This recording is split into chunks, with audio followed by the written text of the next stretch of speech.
Alabama, gathering for Donald Trump's rally as the state struggles with a surge of new coronavirus cases. Trump facing a wave of boos, in fact, by his own supporters when trying to tell the crowd to get vaccinated. In your freedoms, I do. You got to do what you have to do. But I recommend take the vaccines. I did it. It's good. Take the vaccines. But no, that's okay. That's all right. You got your freedoms. But I happen to take the vaccine. If it doesn't work, you'll be the first to know. But you do have your freedoms. You have to maintain that.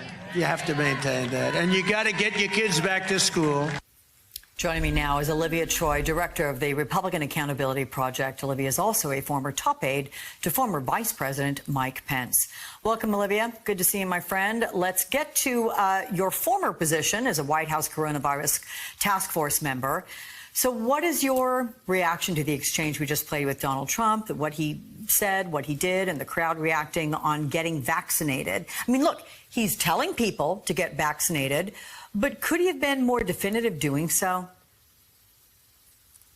Well, I'm glad that he mentioned the vaccine to begin with. So that is a positive thing, right? We all agree that anybody who can push this and educate people and tell them to do 100%. this, that is a positive.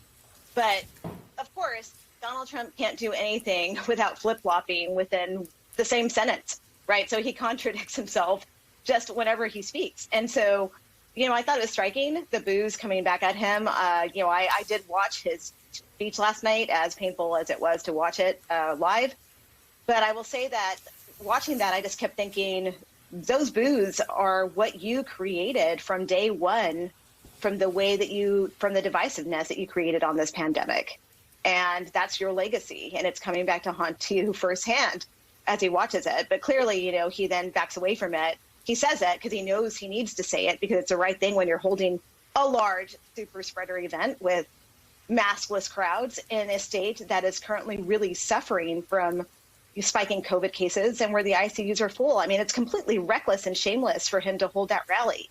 So that two Donald Trumps, which is it? Get a vaccine, but I'm also going to gather you, put your lives at risk, send you back into the communities, and create further hardship for the healthcare workers and the frontline workers there who are already, facing this firsthand once again in these ERs and hospitals. Yeah.